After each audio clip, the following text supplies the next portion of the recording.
Gio. Japón, 1945. Una bomba demuestra el poder asombroso de la fisión nuclear. Ese mismo poder ahora se aprovecha para propósitos pacíficos, pero siempre continúa siendo potencialmente peligroso. 1979. Un accidente en 3 Mile Island, en Pensilvania, hace que miles huyan. 1986. Una explosión y una fusión total accidental en Chernóbil, en Ucrania, causa pánico en toda Europa. Se supone que las plantas nucleares alrededor del mundo se vuelven más seguras. Pero en 2011, la planta nuclear de Fukushima se sacude primero con un terremoto y luego con un tsunami masivo. Japón está a punto de entrar en otra pesadilla de radiación, mientras el mundo recuerda su pacto de doble filo con el átomo.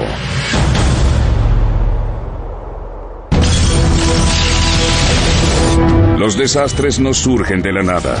Los desencadena una serie de eventos críticos.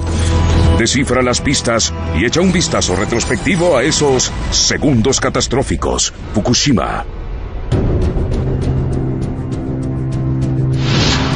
El norte de Japón.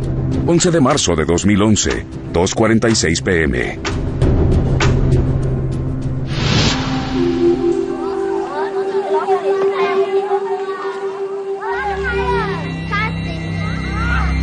Eriko Horiuchi, maestra del jardín de niños, está en clase.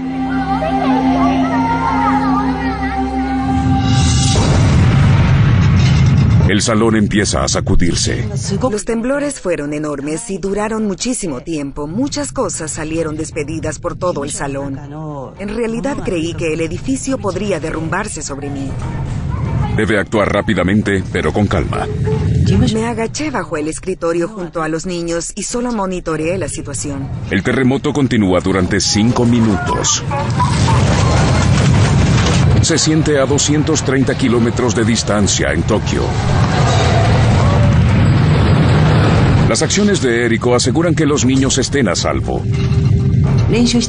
Los niños habían participado en los simulacros de desastres e hicieron todo lo que los maestros les dijeron que hicieran. Todo se hizo de acuerdo a lo planeado ese día.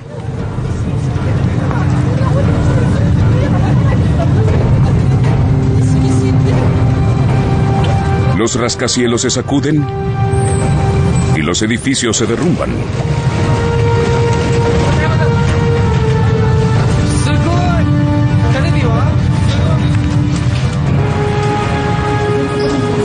La agencia meteorológica japonesa mide el terremoto como de magnitud 9.0.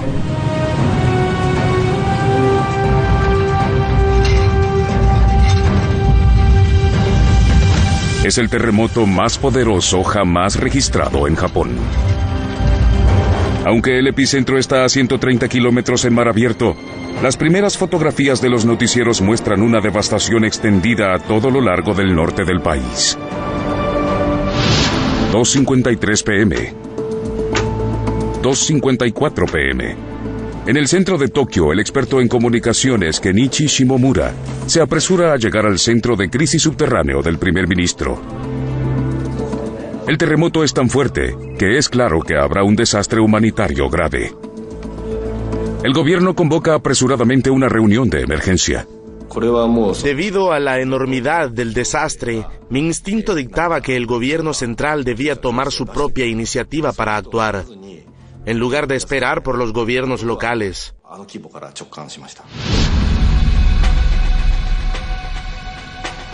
Cinco de las plantas nucleares de Japón se encuentran en la zona del desastre. La de Fukushima es la más grande. Provee suficiente energía para suplir a todos los hogares de Tokio. El equipo del primer ministro no tiene enlaces directos hacia las plantas energéticas. Toda la información del operador de las plantas, TEPCO, se filtra a través del ente regulador de energía nuclear del gobierno dirigido por Yoshinori Moriyama.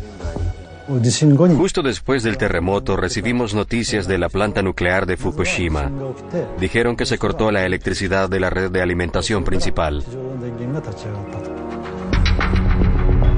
Fukushima está a tan solo 178 kilómetros del epicentro del terremoto.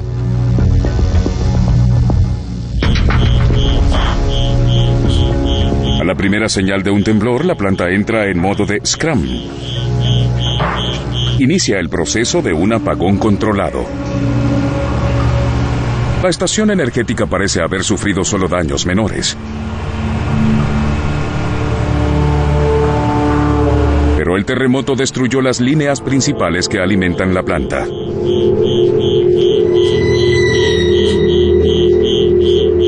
Generadores eléctricos de emergencia se activan para que la planta pueda continuar con el apagón en forma segura. 2:55 p.m.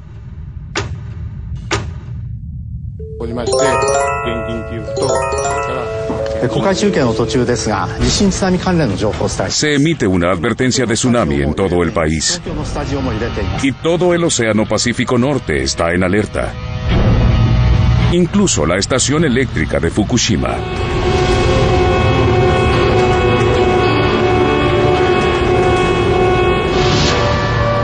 En la escuela de la maestra Eriko, todos los alumnos sobrevivieron ilesos al terremoto. Los planes de emergencia dictan que todos deben evacuar. Sube a los niños a los autobuses que los llevarán colina abajo desde la escuela hasta sus hogares en la costa. Ella no se enteró de la advertencia de tsunami.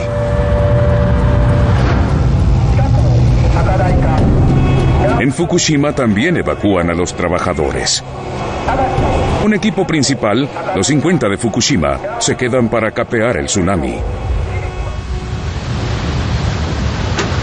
3:26 p.m. 3:27 p.m. A todo lo largo de la costa japonesa, cámaras en tiempo real difunden las imágenes del tsunami mientras avanza hacia tierra.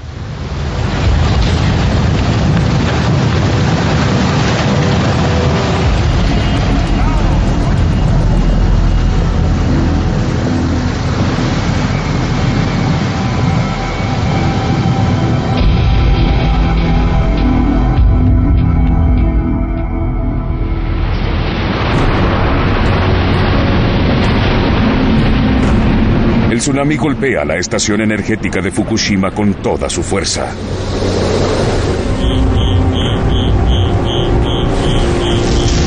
El sitio empieza a inundarse y casi toda la electricidad se corta. Los trabajadores, quienes evaluaban el daño en los sótanos, mueren instantáneamente. Los cuartos de control se sumen en la oscuridad. Los 50 de Fukushima presión o la temperatura. Y lo que es peor, los sistemas de enfriamiento fallan.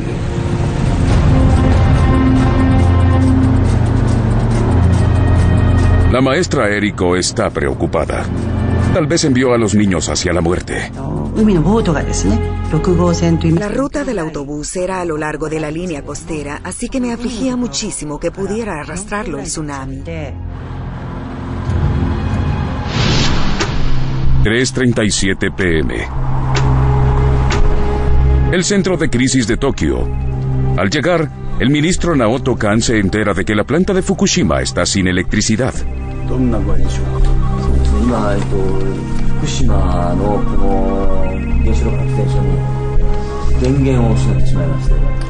Llaman expertos en energía nuclear para informar al primer ministro. Incluso esos expertos no podían decidir qué debía hacerse, porque esto estaba totalmente más allá de lo que pudieran haber predicho.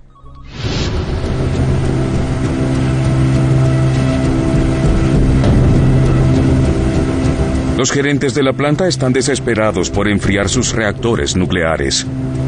Necesitan electricidad. Debíamos desplegar generadores móviles. Ese fue nuestro último recurso.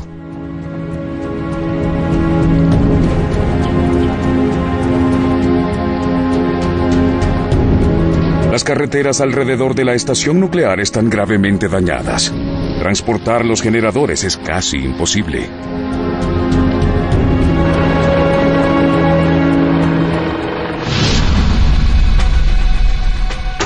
...6:08 p.m.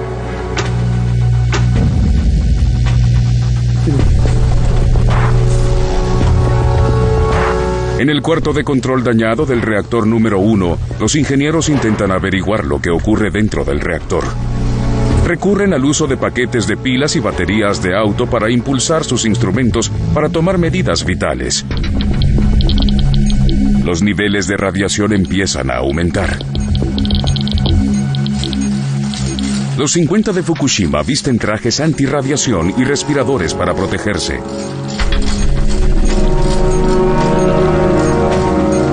Sus instrumentos también empiezan a revelar que la presión aumenta dentro del reactor.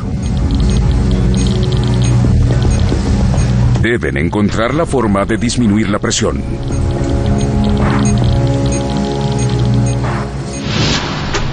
...7:03 p.m.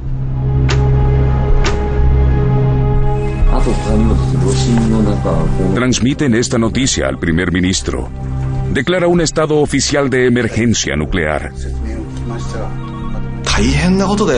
Escuché al primer ministro decir repetidamente, casi como si hablara consigo mismo, esto es muy grave. Se necesita una acción decisiva, pero aún hay muy poca información con qué trabajar. No tienen lecturas en tiempo real, ni comunicación directa con los gerentes en la planta nuclear. Aún así, los consejeros científicos creen tener la solución para evitar la acumulación de presión dentro de los reactores. La presión dentro del tanque de contención debe mantenerse baja en todo momento. Hay una válvula para liberar la presión. Si se abre, la presión se libera hacia el exterior. Los consejeros del primer ministro recomiendan que se abran las válvulas para liberar vapor. En la planta, los gerentes ejecutivos se oponen al plan. Temen que si se libera el vapor, materiales radioactivos puedan escapar hacia la atmósfera. Pero los 50 de Fukushima obedecen órdenes de intentar localizar las válvulas de seguridad. Con solo linternas para guiarse, encontrar las válvulas no es una tarea fácil. Y los contadores Geiger manuales revelan que los niveles de radiación aumentan. Tal vez sea porque el reactor mismo se resquebrajó durante el terremoto.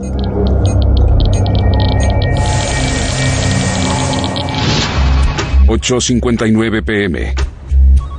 9 p.m. El primer ministro recibe malas noticias. Los generadores móviles llegaron a la planta, pero no es suficiente. El tsunami lanzó restos por todo el lugar. Los generadores móviles tuvieron problemas para llegar hasta la estación eléctrica y tuvieron problemas para llegar a los edificios del reactor. Los cables hacia los reactores son demasiado cortos. La planta aún no tiene electricidad.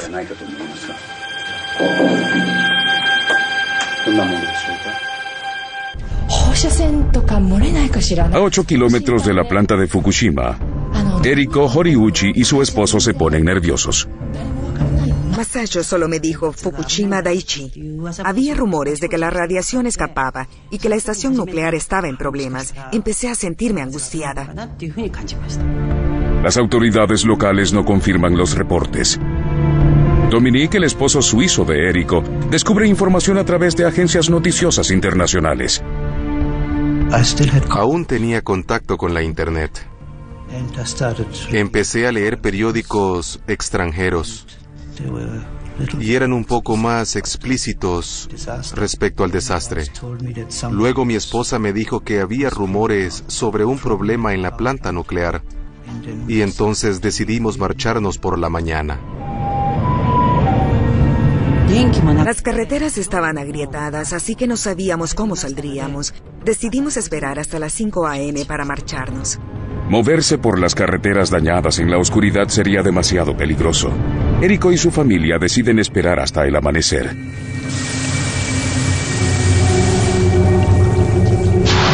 En la planta de Fukushima, la presión dentro del reactor número 1 ahora es tan alta que los trabajadores temen que el reactor pueda explotar.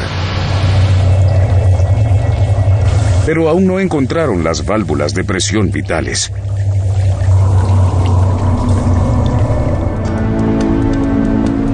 ...5 a.m. Sábado 12 de marzo. A 8 kilómetros de la planta nuclear de Fukushima, Eriko y su esposo evacúan su hogar.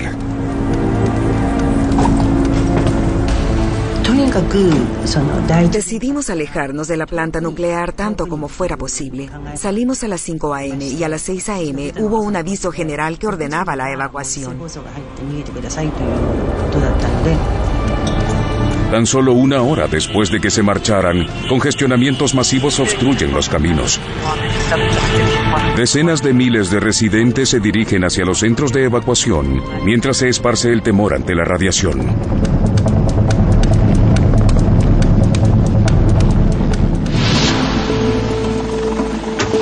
...7 a.m.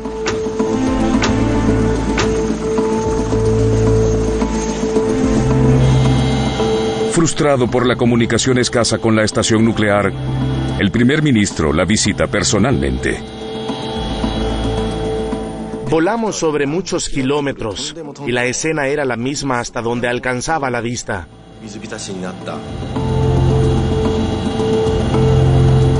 La tierra estaba cubierta por agua de mar y no podíamos distinguir dónde terminaba la tierra y dónde iniciaba el océano.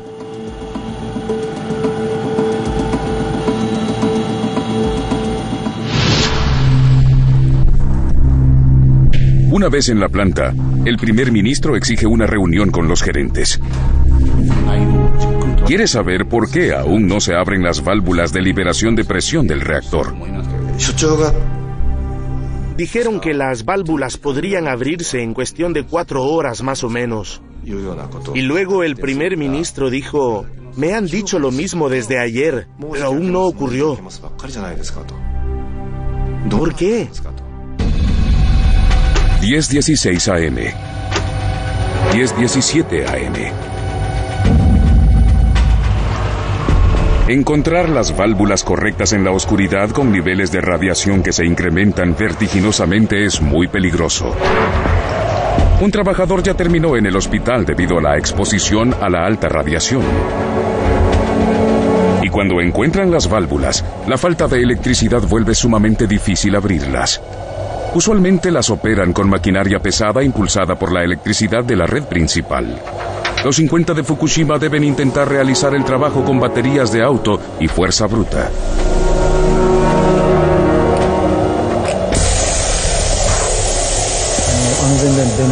Las válvulas se abrieron y como resultado la presión dentro del reactor disminuyó.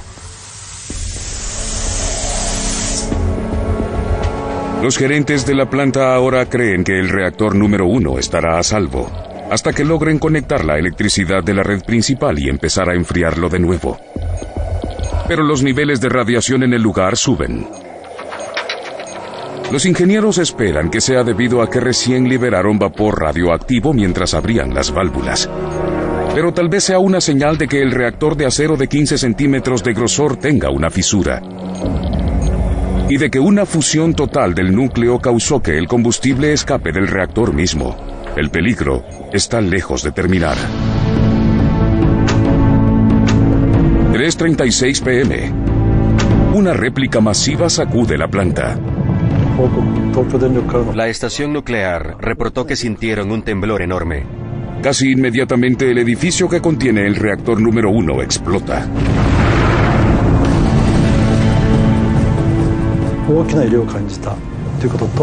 Se vio una nube de humo blanco y los niveles de radiación se incrementaron dramáticamente.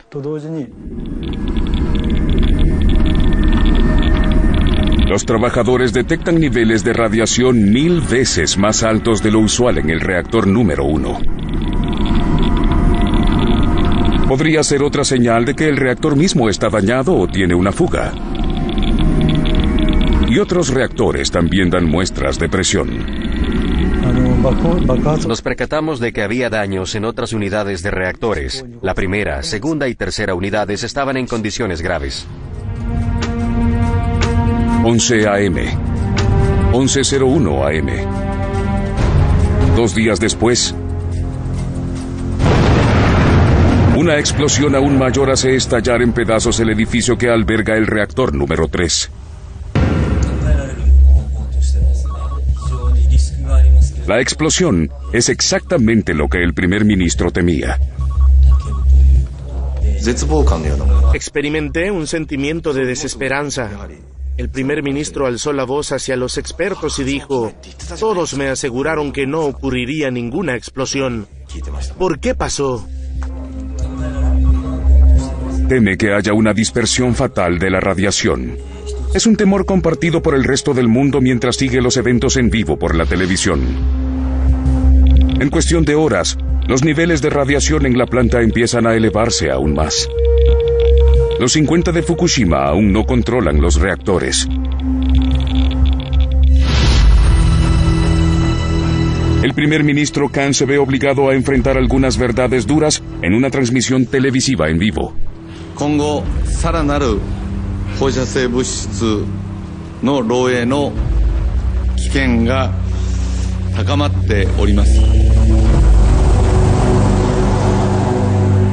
$180,000 personas se ven forzadas a buscar albergue temporal lejos de sus hogares sin tener idea de cuándo podrán regresar.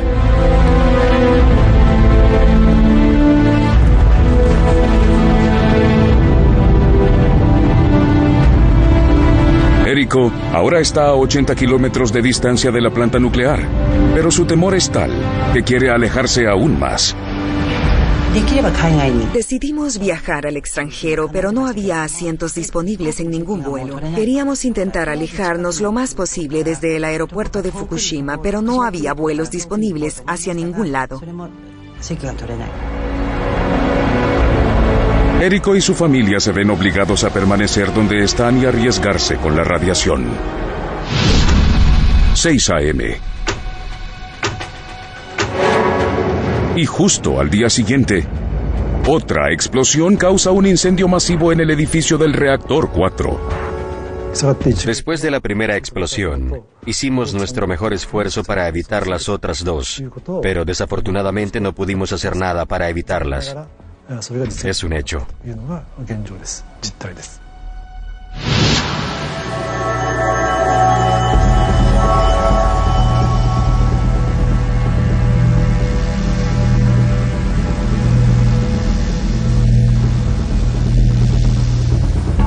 Cuando el incendio se apaga, puede verse vapor elevarse desde el edificio número 4, lo que sugiere que hay barras de combustible gastadas en estanques de enfriamiento abiertos que pudieron sobrecalentarse, lo que conllevaría a una fuga mayor de radiación, o lo que sería una catástrofe completa, una fusión total accidental.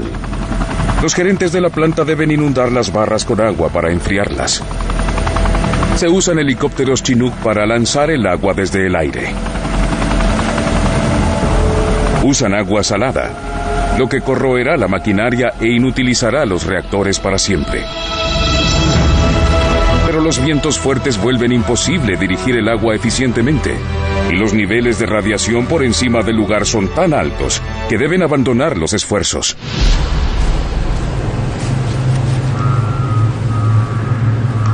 Solo el departamento de bomberos es capaz de inundar las barras de combustible con suficiente agua para hacer una... Separan a Ichiro Suzu de sus labores de auxilio por el tsunami para que dirija un equipo élite de bomberos.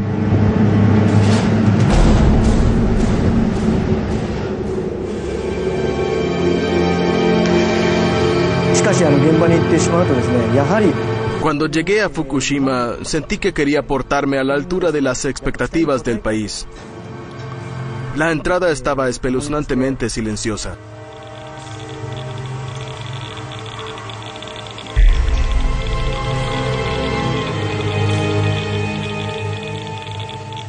El interior de la planta energética de Fukushima en realidad parecía algo sacado de una película de monstruos. Suzu y su equipo enfrentan el peligro y durante días vierten agua sobre los estanques de combustible gastado del lugar. Viste 2 trajes antirradiación para protegerse de la precipitación radioactiva. Vestía esos trajes protectores durante 7 horas y el calor era atroz. Hacía tanto calor que el sudor goteaba a través del filtro de la máscara respiratoria y caía en el piso. Era un infierno, no podía beber agua, ni ir al excusado. Era increíblemente estresante.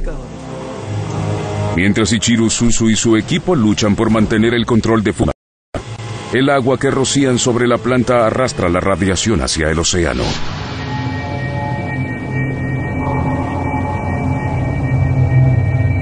Y a 230 kilómetros de allí, en Tokio, empiezan a surgir los reportes de que las provisiones de agua potable tal vez se vean afectadas.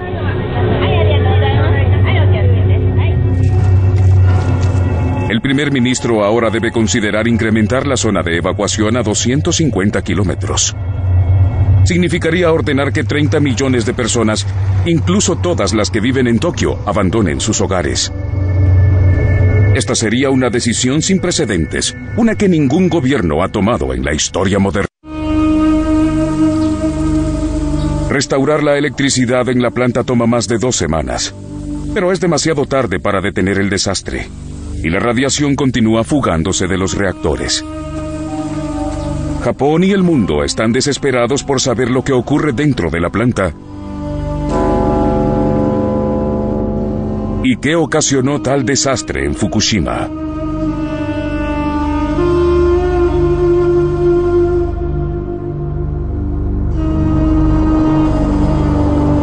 Días después del tsunami, las investigaciones oficiales están en proceso. El gobierno japonés invita al Organismo de Control de Energía Nuclear de las Naciones Unidas a visitar Japón. Trabajan con los expertos en energía de Japón para reunir información sobre cómo lidiar con la crisis en curso en Fukushima y en cómo asegurarse de que no vuelva a ocurrir jamás.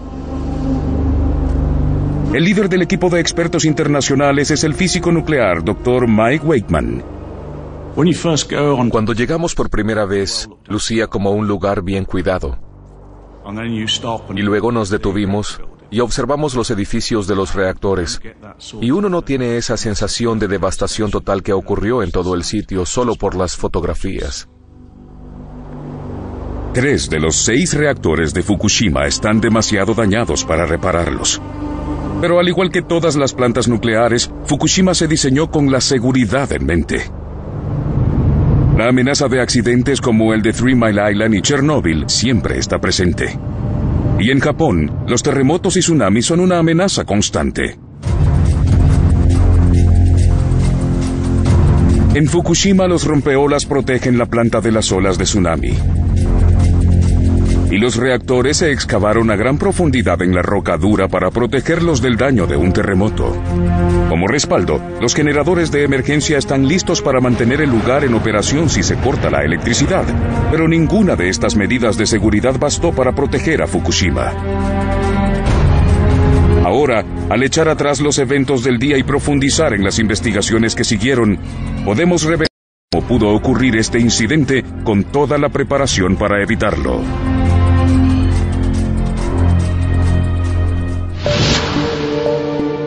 Mike Wakeman examina las defensas de Fukushima para entender qué desató tal catástrofe. Encuentra algunas fallas vitales en el diseño original de la planta.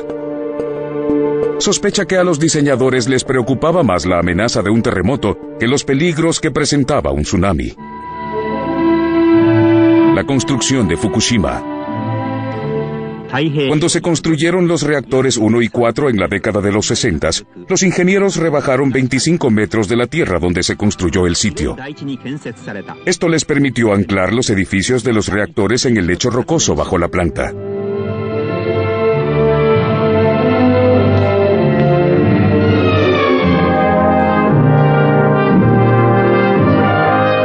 Eso evitaría que colapsaran durante un terremoto, pero dejó el lugar vulnerable ante los tsunamis.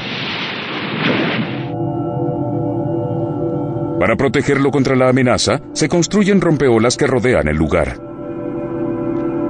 Repelerían olas de casi 6 metros de alto. Pero la evidencia muestra que las olas del tsunami cubren con facilidad estos rompeolas.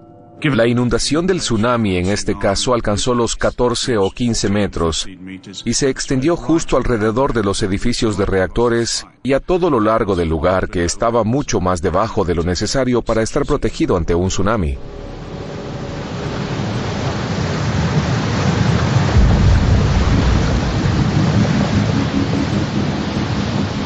Un trabajador registra el momento del impacto en video. Otro toma fotografías mientras las aguas inundan la planta en una sucesión de olas.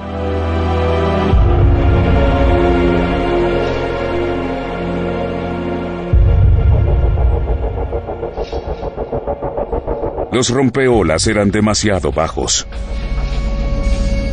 Esta falla de diseño sencilla llevó a una serie de eventos catastróficos que podrían dejar la planta en peligro de sufrir una fusión total accidental. Durante el terremoto, la electricidad se corta. El terremoto más poderoso en la historia de Japón derriba los cables eléctricos de la red principal. En un momento del terremoto, los reactores se apagan automáticamente. Eso es lo que hacen. De acuerdo a los procedimientos de emergencia, los reactores entran en acción. Todas las estaciones de energía nuclear tienen sistemas eléctricos de respaldo. En este lugar, con 6 reactores, tenían 13 generadores a diésel y funcionaron como se suponía que lo hicieran. Pero entonces llegó el tsunami. Mientras miles de toneladas de agua bañaban el lugar, la mayoría de los generadores a diésel se inundan. Los generadores a diésel estaban ubicados en el fondo de los edificios de turbina y en otras áreas de niveles inferiores del lugar, y eso los volvió vulnerables ante la inundación extensa. Las puertas de protección ante inundaciones no son rival para el tsunami. Se corta toda la electricidad. Los ingenieros no logran controlar la cantidad de calor generado en los tanques de presión enorme de sus reactores. Lo primero que notamos fue que el tanque de presión de la reacción era una estructura grande. Tiene casi el tamaño de un autobús de 2 pisos de Londres. Pero en el interior actúa como una tetera. En las profundidades del reactor, las reacciones nucleares generan calor para producir vapor, lo que luego impulsa las turbinas.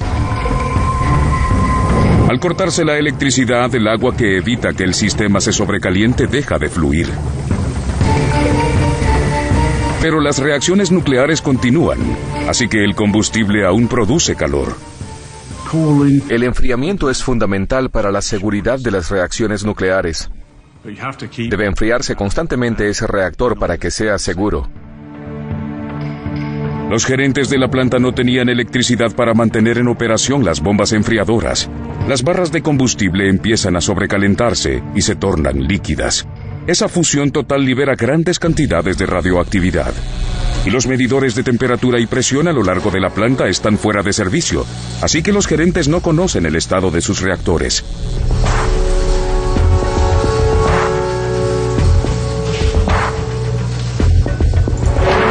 Deben improvisar una respuesta de emergencia.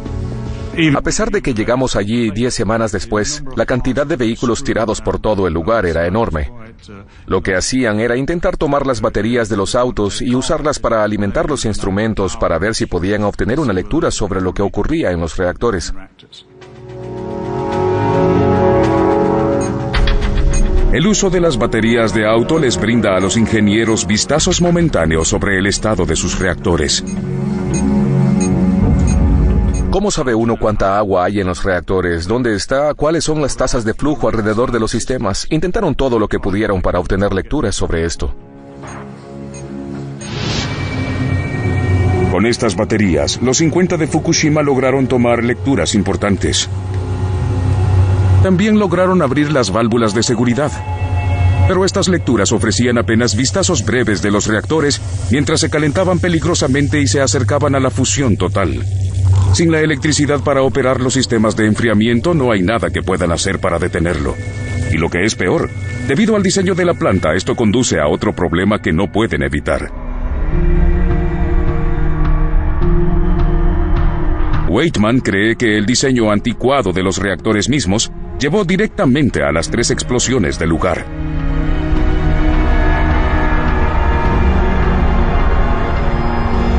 Toneladas de combustible nuclear se encuentran dentro de las barras combustibles y usualmente se mantienen frías por medio de un flujo de agua. Una capa delgada de circonio, un metal raro, cubre las barras. Esto protege las barras del calor excesivo, pero permite que las reacciones nucleares continúen. Pero cuando la temperatura aumenta, el circonio se vuelve altamente radioactivo. Debido a que hay muchísimo circonio en el núcleo, si todo se sobrecalienta, entonces puede reaccionar agresivamente con el vapor y el agua para crear hidrógeno. Los estimados muestran que las temperaturas alcanzaron los 2800 grados Celsius dentro del reactor. Eso fácilmente es suficiente calor para detonar la reacción entre el circonio y el vapor.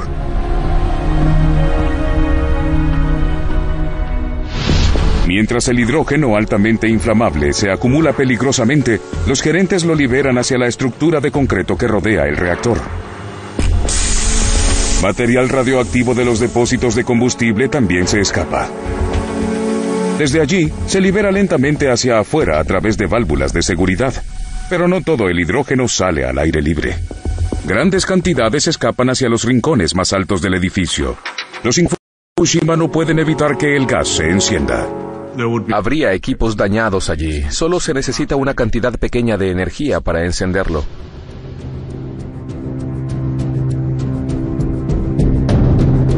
La acumulación de hidrógeno causa 2 explosiones masivas en los reactores 1 y 3 y un incendio devastador en la unidad 4.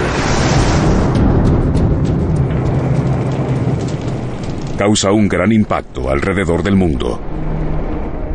La crisis nuclear de Japón ahora está oficialmente al mismo nivel. Incrementa la gravedad del incidente nuclear. Hasta voces desde el extranjero a los expertos nucleares de Europa, quienes creen que los japoneses tal vez perdieron el control. Se compara con el desastre nuclear de Chernóbil. Mucho más grave de lo que reportaran inicialmente al resto del mundo. El pánico sobre la extensión de la radiación se esparce a medida que las comparaciones con Chernóbil hacen recordar la lluvia radioactiva en una escala global.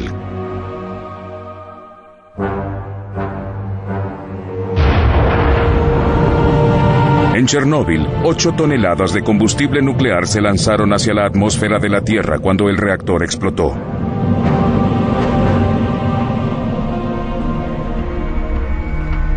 Mike Wakeman reevalúa la extensión de la radiación liberada en Fukushima para ver cómo se compara con el incidente de Chernóbil. Las personas estudiaron la comparación entre Fukushima Daiichi y Chernóbil, y de hecho se liberó una 10ª parte de la radiación, así que no se habría esparcido tan lejos. Wakeman sabe que Fukushima tenía el potencial para ser mucho peor, quizá tan grave como Chernóbil. Si el hidrógeno hubiera permanecido dentro de los reactores, la presión se habría vuelto tan grande que una explosión podría haber hecho estallar no solo los edificios de contención del reactor, sino los reactores mismos. El reactor 3 contenía 88 toneladas de combustible tanto de plutonio como de uranio, que podrían quedar expuestos y dispersarse. Exactamente como ocurrió en Chernóbil en 1986. Cuando los gerentes obedecieron la orden del primer ministro de liberar el vapor y reducir la presión dentro de los reactores, evitaron ese desastre. Wakeman concluye que los ingenieros tomaron las decisiones correctas en el lugar para evitar mayores catástrofes. 2 semanas después del tsunami se restauró la electricidad en la planta y la temperatura dentro de los reactores disminuyó gradualmente. Pero el combustible derretido aún permanece y continúa liberando radiación. Solo los robots pueden acercarse a los reactores ahora. Podría pasar una década antes de que los investigadores puedan ver dentro de los reactores en forma segura y analizar precisamente cómo la fusión total del núcleo llevó a una liberación tan sustancial de la radiación. Ahora que sabe cómo fallaron las defensas y lo que condujo a una cadena catastrófica de consecuencias, Mike Wakeman examina si la compañía eléctrica que administra la planta, TEPCO, podría haber hecho algo para evitar el desastre. Cree que tal vez fueran negligentes en la fase previa al tsunami.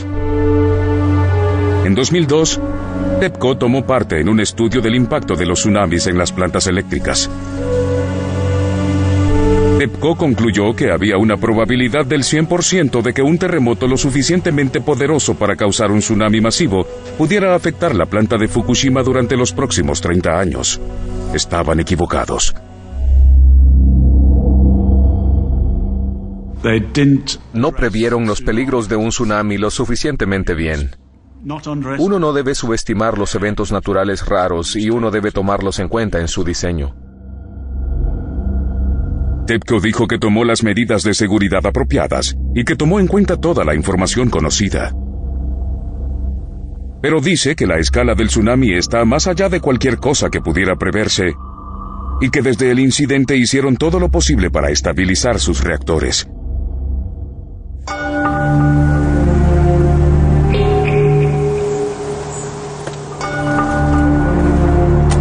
Después del desastre, El impacto de la forma en que se manejó se extiende por todos lados. Los residentes como Érico creen que la información que les dieron sobre los peligros potenciales causados por las explosiones fue demasiado poca y llegó demasiado tarde. Culpan tanto a la compañía eléctrica TEPCO como al gobierno.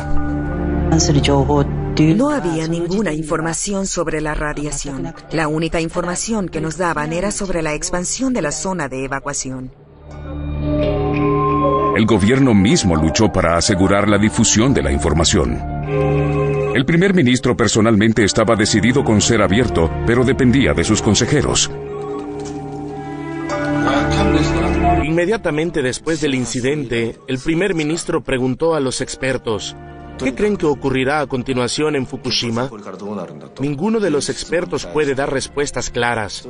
Lo único que le dicen con confianza al primer ministro es que una explosión de hidrógeno no ocurrirá debido a su diseño.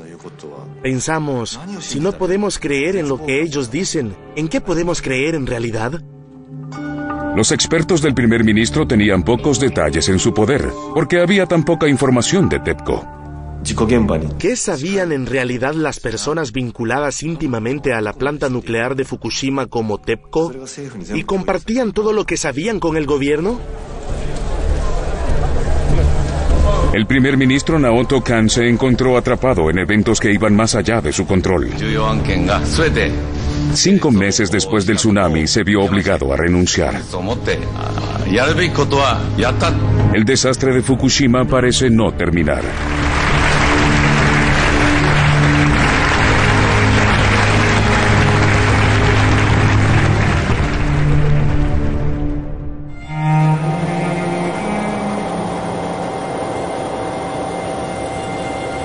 En la planta, apagan en frío los reactores.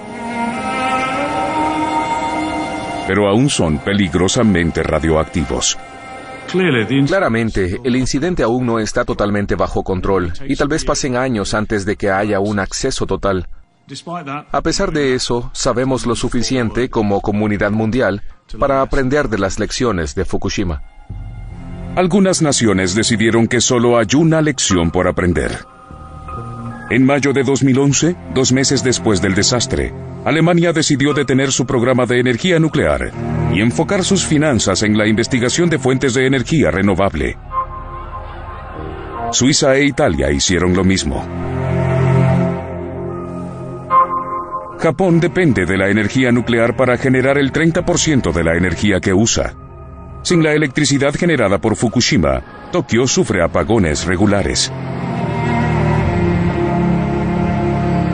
El primer ministro nuevo está comprometido con la continuidad del programa nuclear del país. En Fukushima, los médicos declaran fuera de peligro a los trabajadores que se quedaron para luchar por controlar la planta y los bomberos como Ichiro Suzu, quienes son los héroes verdaderos en este evento. Pero una vez más, tal vez pasen años antes de que se conozcan todas las consecuencias. La maestra Érico jamás llegó más allá del aeropuerto. Ahora vive en un apartamento con su familia a unos 80 kilómetros de la planta. El tsunami no alcanzó el autobús que llevó a casa a sus niños de su clase del jardín de infantes. Todos los niños sobrevivieron.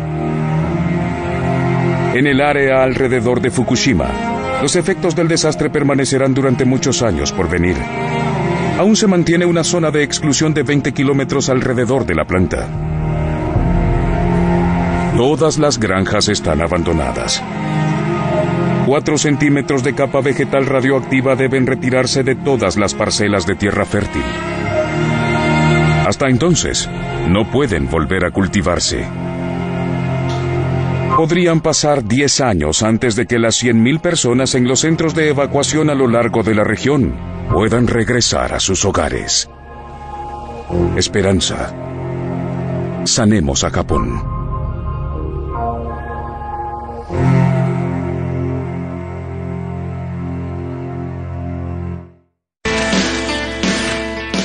El líder de la manada. Nuevo episodio, próximo jueves a las 9 por Nat Geo.